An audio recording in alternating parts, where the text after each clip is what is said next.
Okay. Hello दोस्तों, तो अभी तक अपन ने जो रिफ्रैक्शन देखा है वो रिफ्रैक्शन देखा है थ्रू दी स्लैब। ओके, जब मतलब कि दो इंटरफेस थे जिसके थ्रू रिफ्रैक्शन हो रहा था। दोनों इंटरफेस एक दूसरे के क्या थे, पैरेलल थे। Now the next thing what we are going to see is the prism, refraction through prism, in which the two interface will be there through which the refraction is happening. Both the interface will be plane, but at the same time they will not be parallel as they were in the slab. So when two interface are plane but not non-parallel to each other, so that case we refer as the prism. So here we are going to see the refraction through prism. Okay, as we have seen in the slab, the same thing we will do here with the prism. But in prism, the refraction take place in a certain different manner. Okay, it does not happens like in the slab.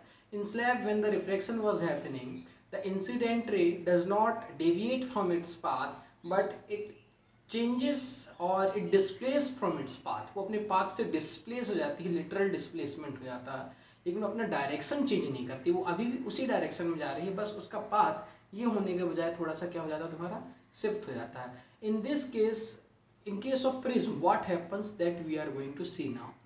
तो इसमें भी अपन जैसे मान लो एक अपने पास ये prism है, तो प्रिज्म में तीन फेस होंगी. So let's say this is the angle of prism, we will call it angle A. और एक कोई लाइट रे ले लेते हैं जो यहाँ से तुम्हारी इंसिडेंट हो रही है. Suppose this is a incident ray. Okay, this is your incoming or incident ray. This is your incident ray. Now this incident ray is striking to this surface of the prism. तो अब जब ये इस surface को draw करेगी, so suppose यहाँ पे जो तुम्हारा मीडियम वन है, that medium is one, is that, इसको मान लो एयर या वैक्यूम मान लेते हैं.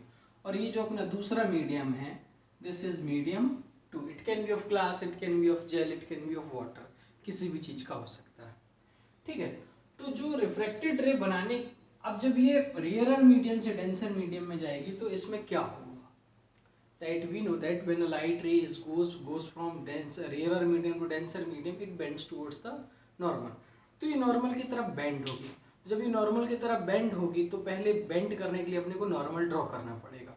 और नॉर्मल अपन जो ड्रॉ करते हैं, that normal we are going to draw on the surface. Okay, normal we will draw on the surface of this interface, you can say. तो इस इंटरफेस पे अपन एक नॉर्मल ड्रॉ करते हैं.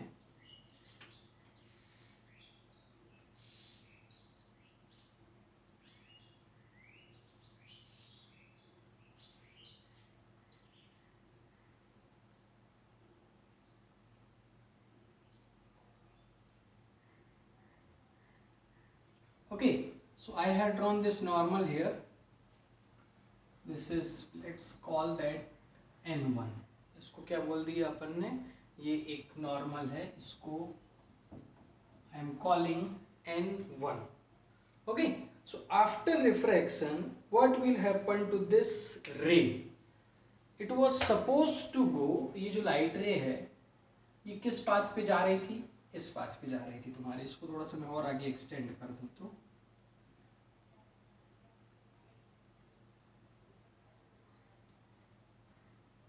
that was the path of its propagation. ठीक है, ये इसका पाथ था प्रोपगेशन का. ये ओरिजिनल, अगर प्रिज्म नहीं होता तो इस पाथ पे फॉलो करती. लेकिन जो इसमें प्रिज्म इसके रास्ते में अपन ने प्रिज्म रख दिया है और ये इस तरह से इंसिडेंट हुई इस पॉइंट पे. So let's call this P, we can call this point Q. Here it is incident. So as from this point Q, it is entering in the prism and the prism is a bit denser as compared to air. So this will bend towards the normal. वो कहाँ bend हो जाएगी, तुम्हारे normal की तरफ bend हो जाएगी. मतलब ये इधर से ऐसा थोड़ा सा झुक जाएगी, नीचे की तरफ क्या हो जाएगी, bend हो जाएगी. So we will bend it towards the normal. तो अपन ने इसको normal की तरफ क्या कर देते हैं, थोड़ा सा bend कर देते हैं.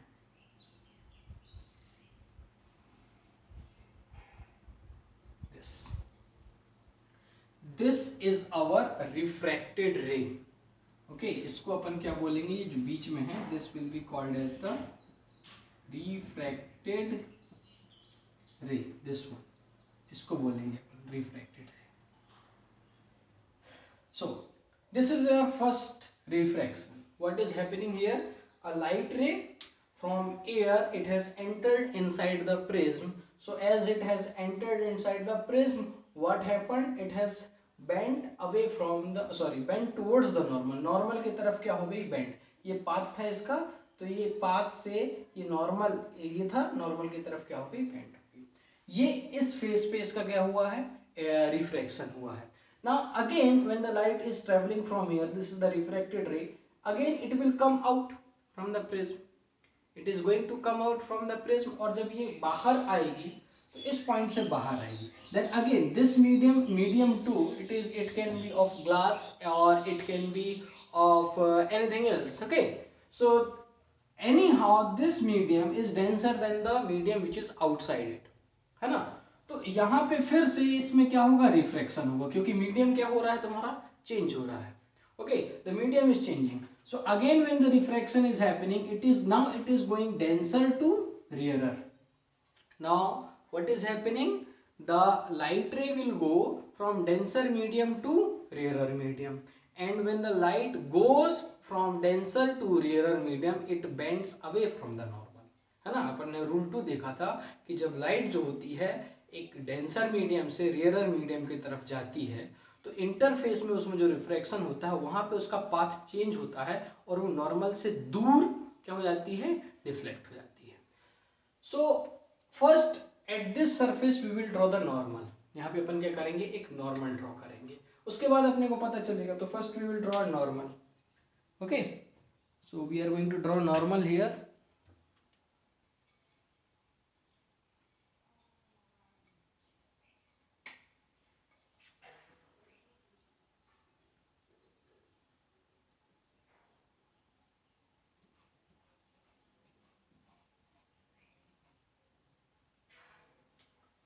Better I will draw this line। Normal को अपन एक काम कर देते, बोल्ड कर देते हैं ना, दोनों नॉर्मल को क्या कर देते हैं, बोल्ड कर देते हैं, तो ज़्यादा अच्छा रहेगा, हमने को ज़्यादा चीज़ दिख जाएगा। Okay, both are these normal are bold. Okay, so here now we have drawn the normal, and this second normal we will call N2, इसको क्या बोलेंगे अपन, N2, है ना। तो अब पाथ क्या था इसका, रिफ्रैक्टेड लाइट रे का, अगर ये वाला फेस नहीं आता तो इस पाथ पे उसको जाना था, this was the path which is suppose to follow, है ना, ये पाथ फॉलो करने वाली थी वो। लेकिन अब वो ये पाथ फॉलो ना करके क्या हो जाएगी, क्योंकि ये डेंसर से रेयरर में जा रही है तो नॉर्मल से दूर, तो नॉर्मल ये है, इससे क्या हो जाएगी तुम्हारी, दूर दूर चली जाएगी। दूर चली जाएगी मतलब वो कहाँ जाएगी, नीचे की तरफ थोड़ी सी क्या हो जाएगी तुम्हारी, झुक जाएगी। This is your incident ray, this is refracted ray, और ये at the last when it will come out, this you can call it emergent ray,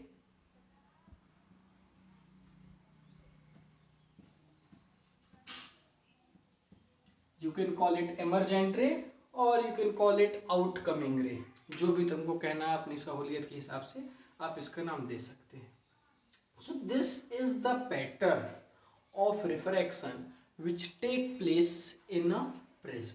क्या होता है कि जब लाइट रे इनकमिंग होती है, इंसिडेंट होती है पहले इंटरफेस पे, तो ये नॉर्मल की तरफ क्या हो जाती है, झुक जाती है ना।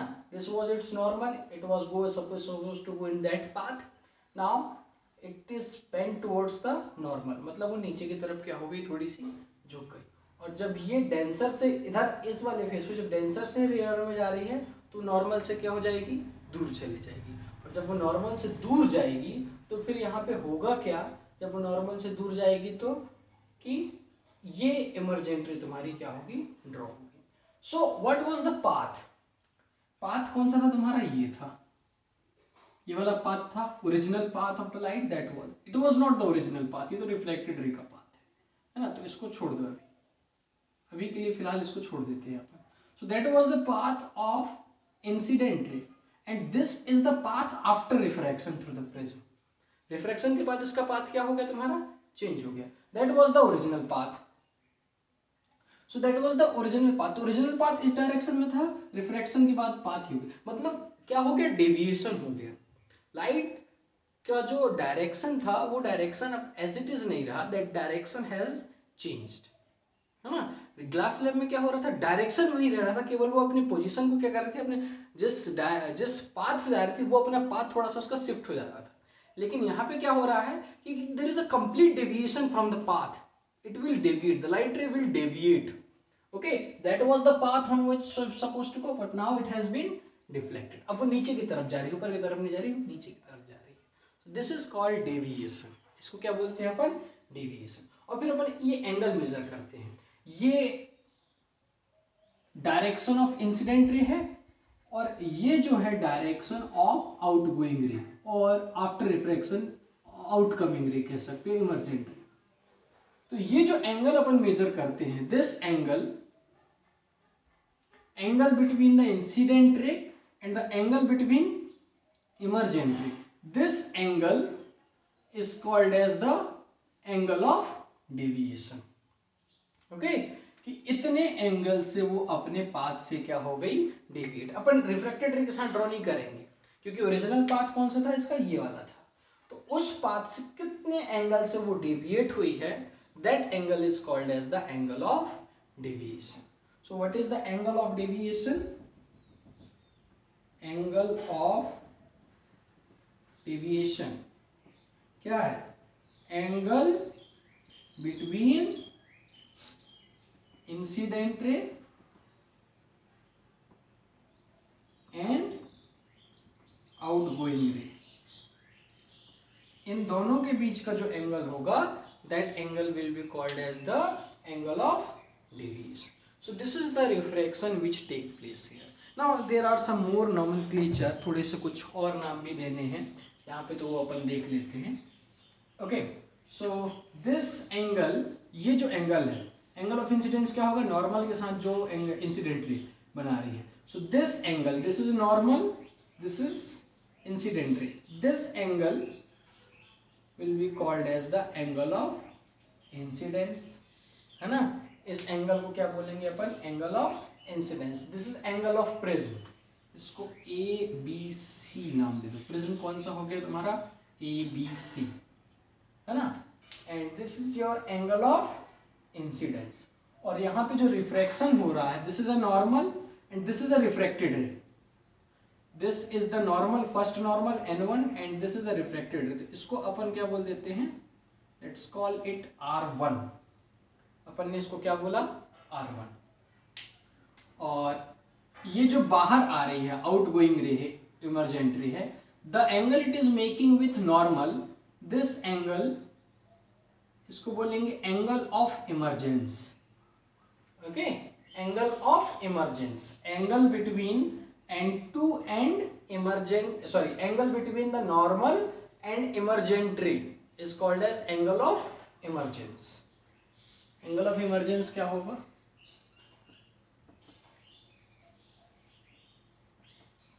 angle between normal, कौन सी normal, N2 and emergent ray और आउटगोइंग रे, जो तुमने लिखा उसके हिसाब से लिखना। That is called as angle of emergence and this is refraction. और इस वाले एंगल को जो दूसरे नॉर्मल के साथ रिफ्रैक्टेड रे एंगल बना रही है, ओके, ये N1 के साथ जो रिफ्रैक्टेड रे एंगल बना रही है उसको क्या बोल दिया अपन ने, R1। This was the N1 and this was the refracted. इसके साथ जो एंगल बनाई वो कितना हो गया, R1। और यहाँ पे जो एंगल बना इसको बोल देते हैं अपन, इसको बोल देंगे, लेट्स कॉल दैट R2। इस वाले एंगल को बोल दिया अपन ने R2, है ना। तो ये सारा डायग्राम में अपन ने बनाया है। नाउ वी विल सी सम कुछ इक्वेशंस अपन यहाँ पे डिराइव करेंगे जिससे बता सकते हैं कि एंगल ऑफ डेविएशन कितना आएगा। अगर अपने को प्रिज्म पता है, प्रिज्म का एंगल पता है, तो ये सारी चीज़ें अगर पता रहे तो वेरिएबल्स क्या क्या होंगे, और कांस्टेंट क्या क्या होंगे, उसके हिसाब से अपन ये बता सकते हैं कि एंगल ऑफ डेविएशन कितना होगा, अगर अपने को एंगल ऑफ इंसिडेंस पता है। तो ये सारी चीज़ें अब इसमें देखेंगे कि किस तरह से ये सब निकालते हैं। सो डायग्राम अपना पूरा वही रहेगा। So we will see what is going to happen. तो इसी डायग्राम में तुमको थोड़ा सा और ध्यान देना है। Okay, we will do something here. So what we are going to do, that you have to pay attention. Okay, so I think angle of deviation तुमको पता चल गया, तो इसको लिखे रहने देने का कोई मतलब नहीं। ठीक है, इसको भी मिटा देता हूँ मैं, क्योंकि मेरे को थोड़ी सी जगह चाहिए होगी। हाँ, सो अब देखते हैं अपन थोड़ा सा और नॉमेनक्लेचर करते हैं। इस पॉइंट को जहाँ पे दोनों इंटरसेक्ट कर रहे हैं, इसको मैं नाम देता हूँ O। ठीक है, O नाम देते हैं। तो यहाँ पे PQ, और इस पॉइंट को यहाँ पे, इस पॉइंट को नाम दे देते हैं R, और यहाँ पे S बोल देते हैं। तो अपने पास देखें अगर, तो एक क्वाड्रिलेटर बन रहा है अपने पास। कौन कौन सा? क्वाड्रिलेटर AQOR,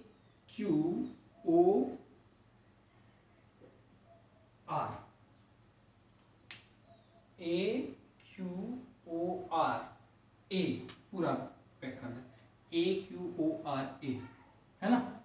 अब इसमें अगर तुम ध्यान दोगे तो देखना, इस फेस में ये जो n है ये क्या है? नॉर्मल है। इस फेस में ये जो n है क्या है तुम्हारा? नॉर्मल। तो ये जो एंगल बन रहा है, this angle is of 90 degree and this angle is of 90 degree, है ना। So angle Q and angle R इस क्वाड्रिलेटर में कितने के हो गए तुम्हारे? 90 डिग्री के। और टोटल जो एंगल होता है क्वाड्रिलेटर के, sum of the interior angles कितना होता है? 360 degree. The sum of the interior angles of the quadrilateral is 360 degree. तो ये दोनों 90 डिग्री के हो गए, तो मतलब ये जो बचा है A और O दोनों मिला के कितने के होंगे तुम्हारे? 180 डिग्री के, है ना। अब देखो यहाँ पे हो क्या रहा है, एंगल A है प्लस एंगल Q ये वाला, plus angle O and plus angle R is equal to कितना होना चाहिए? 360 डिग्री। तो एंगल Q ये वाला और एंगल R कितने के हो गए तुम्हारे? 90 डिग्री के। तो कितना हो गया तुम्हारा? 180 डिग्री। तो angle A plus angle O is equal to कितना हो जाएगा तुम्हारा? 180 डिग्री। ये हो जाएगा, है ना। इतना हो गया। इसको अभी यहीं पे रहने दीजिए, let it be like this only. Now here ये जो पूरा एंगल होगा तुम्हारा, विच वन? सपोज यहाँ पे इसको क्या नाम दें? अगर अपन इस पॉइंट को नाम देना था, क्या नाम दें? Let it be. ये एंगल कितने का होगा तुम्हारा? ये लाइन जो जा रही है और ये रिफ्लेक्टेड रे, इन दोनों के बीच का ये जो एंगल होगा ये कितने का होगा? How much will be that angle? This angle, देखिए ये नॉर्मल है और ये है, ये और नॉर्मल, इंसिडेंट रे और नॉर्मल दोनों यहाँ पे कितने का एंगल बना रही हैं? आई का। तो ये आई इस तरफ भी बनेगा, अपोजिट एंगल है क्योंकि दो लाइन के बीच का। इस तरफ जब आई बन रहा है तो ये पूरा एंगल भी कितने का होगा? आई का होगा। और पूरे आई में से अपन R1 माइनस कर ले तो ये एंगल कितने का हो जाएगा तुम्हारा? I minus, it will become I minus R1, okay, that will become I minus R1, this angle. क्योंकि ये पूरा I का है और ये लाइन और ये लाइन दोनों अपोजिट है, तो ये एंगल ही पूरे कितने का होगा? I का। यहाँ से ये लाइन और ये लाइन के, ये दोनों के बीच में ये एंगल कितने का होगा तुम्हारा? I का। I में से R1 माइनस कर दिए तो ये आ गया तुम्हारा I माइनस R1। सिमिलरली ये E एंगल है, तो ये तुम्हारी इमरजेंट लाइन है और ये तुम्हारी नॉर्मल है, दोनों के बीच में यहाँ पे एंगल कितने का बन रहा है? E का। तो ये line, this line and this line both will also make the angle of E। और जब ये एंगल ऑफ E बनाएंगे तो ये वाला जो एंगल है ये कितने का हो जाएगा तुम्हारा? That will become of, you can say E में से अपन क्या माइनस कर दें, R2, okay, E minus R2, क्योंकि ये पूरा एंगल ई के बराबर होगा, this line and this line, here जब ई का बना रहे हैं तो यहाँ पे भी ई का बना रहे होंगे, तो ये पूरा ई का था, ई में से R2 क्या कर दिया अपन ने, माइनस कर दिया, तो ई में से R2 तुम्हारा हो गया minus, okay, this has happened here. So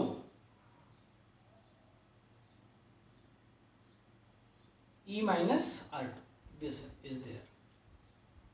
Now here if I will write, अब यहाँ पे देखोगे तो ये एक तुम्हारा ट्रायंगल बन रहा है, this is a triangle here, इसको थोड़ा सा और ड्रैग कर दें, दिस इज अ ट्रायंगल, है ना, इस तरह का अगर मैं यहाँ बना दूँ तो इस तरह का एक ट्रायंगल बन रहा है, this angle is of I minus R1 and this angle is of I minus, sorry,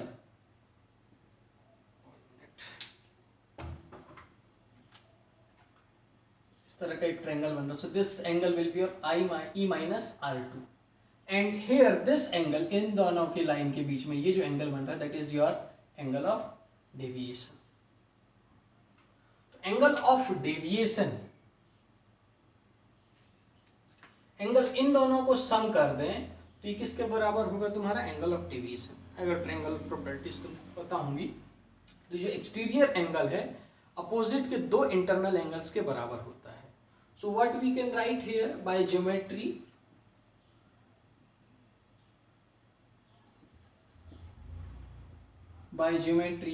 what we can write that delta is equals to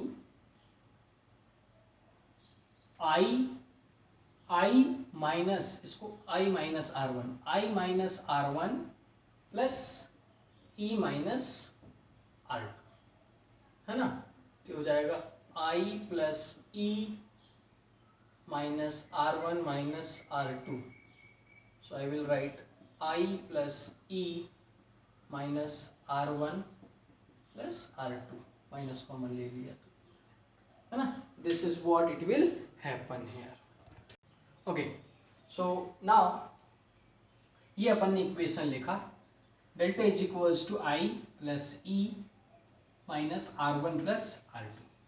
another relation what we know that mu is equals to sine I upon क्या होता है, sine R, है ना, sine I is equals to sine R, and when the angles are very small, so that sin I can be written as I upon R, ऐसा लिख सकते हैं अपन इसको, है ना, साइन, ये जब angle are very small, when the angles are very small then sin I can be written as I sin R can be written as R, so nu is equals to हो जाता है I by R, so I is equals to क्या हो जाएगा, nu into R, तो I की जगह nu into R जैसे हम लिख सकते हैं, सिमिलरली हम एक और क्या लिख सकते हैं, similarly we can write E, similarly so इसके हिसाब से लिख सकते हैं I इज इक्वल्स टू, इस गिवन कंडीशन में I इज इक्वल्स टू हो जाएगा न्यू R1 और E इज इक्वल्स टू हो जाएगा new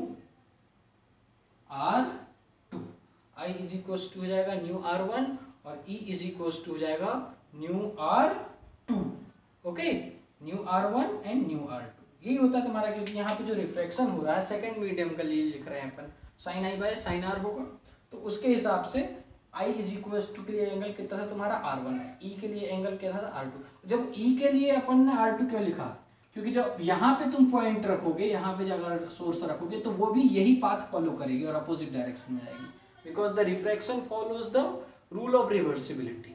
so if this will be the angle of incidence, this will become angle of refraction, it is now angle of emergence. तो अगर source को यहाँ रखोगे तो वो वापस जब जाएगी, so this will become angle of emergence, okay, because of the reversibility. So we can write I की जगह क्या लिख सकते हैं, न्यू R1 और E की जगह क्या लिख सकते हैं, न्यू R2। कैसे लिखा अपन ने, nu is equals to by Snell's law we लो sine I by sine R, और जब एंगल बहुत छोटे हो तो साइन I को I लिख सकते हैं, साइन R को R लिख सकते हैं, तो I बाय R हो जाएगा। So I is equal to ये क्रॉस मल्टीप्लाई होकर क्या जाएगा mu r. So I can be written as mu r one और E can be written as similarly in this particular condition लिख सकते हो, इन दिस कंडीशन, है ना. ये हो गया. तो डेल्टा की जगह क्या लिख सकते हैं अपन, डेल्टा आई की जगह क्या लिख दें अपन, mu r one plus mu r two is minus r one plus are two. इसमें से भी न्यू कॉमन निकाल लो. So r one plus are two minus r one plus are two हो जाएगा. तो r one plus are two common निकाल लें अगर अपन, तो r one plus are two अगर अपन कॉमन निकाल लें तो हो जाएगा, थोड़ा सा नीचे लिख देते, R one plus are two common निकाल लें तो क्या हो जाएगा, अंदर न्यू माइनस वन. ये हो गया, है ना. अब इसमें थोड़ा सा चेंज और करना है. What change we have to bring, let's see that we are going to take a triangle. एक ट्रायंगल लेते हैं अपन. लेट्स टेक दिस ट्रायंगल, क्योंकि अपने को जो वैल्यूज अपने को पता है वो है रिफ्रैक्टिव इंडेक्स, और फिजिकली अपन मेजर कर सकते हैं एंगल ऑफ प्रिज्म. R1 और R2 अपन मेजर नहीं कर सकते. So we will try to write this term in the things which we know. अपने को क्या पता हो सकता है, फिजिकली अपन क्या मेजर कर सकते हैं, अपन एक एंगल ऑफ प्रिज्म मेजर कर सकते हैं, और अपने को रिफ्रैक्टिव इंडेक्स पता हो सकता है. तो उस फॉर्म में अपन एंगल ऑफ डेविएशन निकालेंगे. ठीक है, चलो देखते हैं कैसे आएगा तुम्हारा. तो अपन एक ट्रायंगल लेते हैं. Let's take triangle. कौन सा ले लें, A Q R. A Q R ये ट्रायंगल अगर अपन लें, है ना, तो ये ट्रायंगल जब अपन लेंगे A Q R, this triangle, okay, this triangle we are taking A Q R, है ना. तो ये एंगल कितने का होगा, देखो ये जो है this line and this line, ये जो नॉर्मल है और ये लाइन कितने का एंगल बना रहे हैं तुम्हारे 90 डिग्री का. और 90 में से अगर अपन R1 माइनस कर दें तो ये पूरा एंगल मिल जाएगा अपने को 90 में से, क्योंकि देखो ये लाइन और ये नॉर्मल दोनों 90 डिग्री का एंगल बना रही हैं. तो 90 में से अगर अपन R1 माइनस कर दें, क्योंकि ये लाइन R1 का एंगल बना रही है, तो ये कितने का हो जाएगा तुम्हारा 90 माइनस R1 का हो जाएगा, है ना. क्योंकि ये जो लाइन है यहाँ पे जो ये R1 का एंगल बना रही है, ये इसके साथ कैसी है तुम्हारी परपेंडिकुलर, है ना. This line, this normal is perpendicular and this is making with this R1 angle, so this will become your 90 minus R1. Similarly यहाँ पे भी ये जो नॉर्मल है ये कितने का एंगल बना रही है तुम्हारे R2 का. तो ये एंगल कितने का होगा तुम्हारा, ये भी नॉर्मल है, तो ये पूरा एंगल कितने का हो गया, because it is perpendicular on the surface. So perpendicular on the surface means this angle will be of your 90 degree. जब ये 90 डिग्री का है तो ये एंगल जब R2 का है ये वाला, तो ये एंगल कितने का हो गया तुम्हारा 90 माइनस R2 का. ये वाला एंगल कितने का हो जाएगा तुम्हारा 90 माइनस R2 का, क्योंकि ये परपेंडिकुलर है. तो ये पूरा एंगल, ये रेड लाइन और रेड लाइन के बीच में, एक ये वाली रेड लाइन और एक ये वाली रेड लाइन, दोनों के बीच में जो एंगल बन रहा है 90 डिग्री का बन रहा है. ध्यान में रखना, जब 90 डिग्री का बन रहा है तो ये वाली लाइन के साथ अपने को एंगल चेक करना है इसका. तो ये नीचे वाली कितने का बना रही है R2 का, तो R2 का सब्ट्रैक्ट कर देंगे तो ये 90 माइनस कितना हो गया तुम्हारा R2, ये कितना हो गया 90 माइनस R1. और ये कितने का एंगल है तुम्हारा A, this angle is of A. तो ये तीनों का जो सम होगा ये किसके बराबर होगा तुम्हारा 180 degree. Okay, sum of interior angles. तो सम ऑफ इंटीरियर एंगल्स जब 90 डिग्री का होगा तो तीनों को सम करें अगर अपन, तो एंगल A प्लस, या A बस लिख दो चल जाएगा, A प्लस ये वाला एंगल कितने का हो गया तुम्हारा 90 माइनस R1, और ये वाला एंगल हो गया प्लस 90 माइनस R2. ये एक एंगल है, ये एक एंगल है, तीनों का सम किसके बराबर होगा 180 डिग्री के. सो जब इसको ऐड करोगे तो 180 माइनस R1 माइनस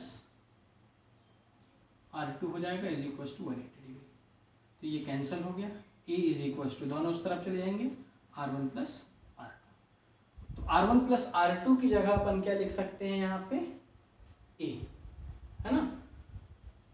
तो देखो एक इक्वेशन ये हो गया तुम्हारा, सॉरी एक equation first you can give to this, okay. हाँ, this can be, this is your second equation and this can be written as third equation। तो by second and third क्या लिख सकते हो तुम, R1 प्लस R2 की जगह क्या लिख सकते हो, delta is equal to A mu minus 1, okay. तो तुम्हारा डेविएशन किस किस चीज पे डिपेंड करेगा, this is not simple equation, कोई भी एक इक्वेशन नहीं है। You will see here, so this is telling about the deviation कि deviation मेजर कर रहा है ये इक्वेशन। तो deviation किस पे डिपेंड कर रहा है तुम्हारा, एक रिफ्रैक्टिव इंडेक्स पे, this is 1, okay, this is 1। So deviation किस किस चीज पे डिपेंड कर रहा है, एक एंगल ऑफ प्रिज्म पे डिपेंड कर रहा है कि जितना ज्यादा एंगल तुम्हारा रहेगा उतना ज्यादा उसका डेविएशन होगा। And second it is telling about the refractive index, that it will also depend on the refractive index of the medium। It will depends on two things, one is on this, you can say refractive index। so deviation is depending, deviation जो depend करेगा तुम्हारा, this will depend on refractive index or the nature of material। refractive index किसका होता है, material का। so it will depend on nature of material, refractive index means nature of material। और दूसरा depend करेगा angle of prism. Angle of prism मतलब कि ये जो दो रिफ्रैक्टिंग सरफेस हैं ये एक दूसरे के ऊपर कितनी ज्यादा झुकी हुई हैं, okay. On that thing it is going to depend, वो डिसाइड करेगा कि तुम्हारा जो डेविएशन होना है किस किस किस तरह से होगा।